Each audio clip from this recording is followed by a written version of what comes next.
নির্বাচনের আগে আপনাদের কাছে প্রতিশ্রুতি দিয়েছিলাম যে আপনাদের গ্যাস সংকট সমস্যার সমাধান আমি করব। আপনারা জানেন যে গ্যাস এখন একটি জ্বালানি সংকট সারা বাংলাদেশে চলছে, সারা পৃথিবী জুড়েই এখন জ্বালানি সংকটের মধ্যে দিয়ে আমরা অতিবাহিত করছি। বিশেষ করে মধ্যপ্রাচ্যে যে যুদ্ধ পরিস্থিতি চলমান রয়েছে তার কারণে বিশ্বব্যাপী জ্বালানির একটা সংকট আমাদের মাঝে তৈরি হয়েছে। তারপরেও আমি আজকে সম্ভবত এই 46 নম্বর ওয়ার্ডে না, এর আগেও একটা প্রোগ্রাম করেছি, আপনাদেরকে জানানোর সুবিধার্থে বলতে চাই যে আমি নির্বাচিত হওয়ার পর তিতাস গ্যাসের সাথে আমরা বৈঠক করেছি। এই এলাকার যে গ্যাসের যে পাইপলাইনের যে সমস্যা রয়েছে সেগুলোর বিষয়ে আমরা আলাপ আলোচনা করেছি এবং আজকেও আমি এইমাত্র ক্যাবিনেট মিটিং থেকে আসলাম। আমাদের একটা ক্যাবিনেট মিটিং ছিল, তো সেখানেও দেশব্যাপী যে জ্বালানি সংকট রয়েছে সেই ব্যাপারে আলোচনা হয়েছে এবং আমাদের সরকার 1 মাস হলো মাত্র আমরা সরকার গঠন করেছি। আমরা চেষ্টা করছি যে কিভাবে দ্রুত আমাদের গ্যাস সংকটও সমাধান করতে পারি, পাশাপাশি বৈশ্বিক যে যুদ্ধ অবস্থার মধ্যে দিয়ে আমাদের পৃথিবী যাচ্ছে সেখানে আমরা জ্বালানি সংকট কিভাবে মোকাবেলা করতে পারি সেই চেষ্টা আমরা করে যাচ্ছি।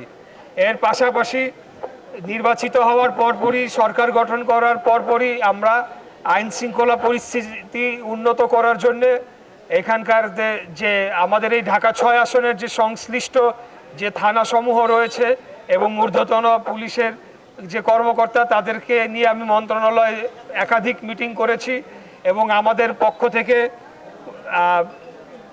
কঠোর নির্দেশনা ছিল যে দ্রুত যাতে আইন শৃঙ্খলা পরিস্থিতি উন্নয়ন হয়।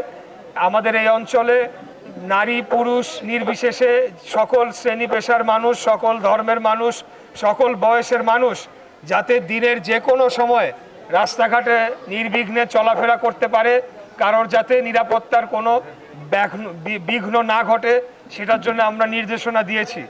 আমরা সিটি কর্পোরেশনের যারা ইঞ্জিনিয়াররা আছে তাদেরকে সাথে নিয়ে বিভিন্ন রাস্তা যে উন্নয়ন কাজ চলমান রয়েছে সেগুলো দ্রুততম সময়ে সমাপ্ত করার নির্দেশ দিয়েছি এবং যে সকল রাস্তা বিভিন্ন জায়গায় খানাখন্দ রয়েছে, বিভিন্ন জায়গায় ভাঙাচোরা অবস্থায় রয়েছে সেটা দ্রুত রিপেয়ার করার, মেরামত করার নির্দেশনা আমি দিয়েছি। এছাড়াও ওয়াসার সাথে আমরা মিটিং করেছি।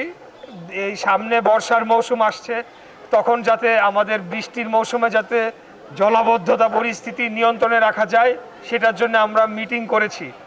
প্রিয় উপস্থিতিবৃন্দ, এলাকাবাসী, আমরা মাত্র 1 মাস হলো সরকার গঠন করেছি। এর মধ্যে আপনারা দেখেছেন যে আমাদের প্রথম যে ক্যাবিনেট মিটিং হয়, প্রথম ক্যাবিনেট মিটিংয়ে আমরা সারা দেশব্যাপী প্রায় সম্ভবত আমার এখন এক্স্যাক্ট মনে পড়ছে না, তবে অনেক আমরা 1500 কোটি টাকার সমপরিমাণ কৃষকদের 10,000 টাকা পর্যন্ত ঋণ সুদসহ মৌকুফ করা হয়েছে যাতে সারা দেশে কৃষকরা চাষাবাদ তারা আবার নতুনভাবে করতে পারে, নতুন উদ্যমে করতে পারে। এরপরে আমাদের ফ্যামিলি কার্ড যে কর্মসূচি সেটার উদ্বোধন করেছে আমাদের মাননীয় প্রধানমন্ত্রী দেশনায়ক জনাব তারেক রহমান এবং পর্যায়ক্রমে সেটা আমাদের এই ওয়ার্ডেও আসবে এবং যারা এটার জন্যে যোগ্য, যারা আগে প্রাপ্য তাদেরকে আমরা আগে দিব। আমরা দলীয় কোনো পরিচয় বিবেচনায় নিব না, আমরা যারা প্রাপ্য, যারা এটার জন্য কোয়ালিফাই করবে তাদেরকে আগে আমরা ফ্যামিলি কার্ডটা দিব। এছাড়া আপনারা আরও দেখেছেন যে সারা বাংলাদেশে 12টি সিটি কর্পোরেশনের যারা পরিচ্ছন্ন কর্মী, অর্থাৎ যারা আমাদের নগর, আমাদের শহর পরিষ্কার পরিচ্ছন্ন রাখে, তাদেরকে ঈদের জন্য 5,000 টাকা উপহার দেওয়া হয়েছে। এছাড়াও সারা দেশব্যাপী ইমাম, মুয়াজ্জিন এবং বিভিন্ন ধর্মীয় উপাসনালয়ে যারা কাজ করে, যারা দায়িত্বে থাকেন, তাদের জন্যও একটা মাসিক সম্মানীর চালু করা হয়েছে। তো আমরা বিভিন্ন উদ্যোগ নিয়েছি, আমরা চেষ্টা করছি দ্রুততম সময়ে আপনাদের যাতে আরও অন্যান্য যে সকল সমস্যা রয়েছে সেটা যাতে সমাধান করা যায়। আমি আপনাদের এলাকার এমপি হিসেবেই আজকে এখানে এসেছি, আপনাদের কথা প্রায়ই আসবো, প্রায় শুনবো।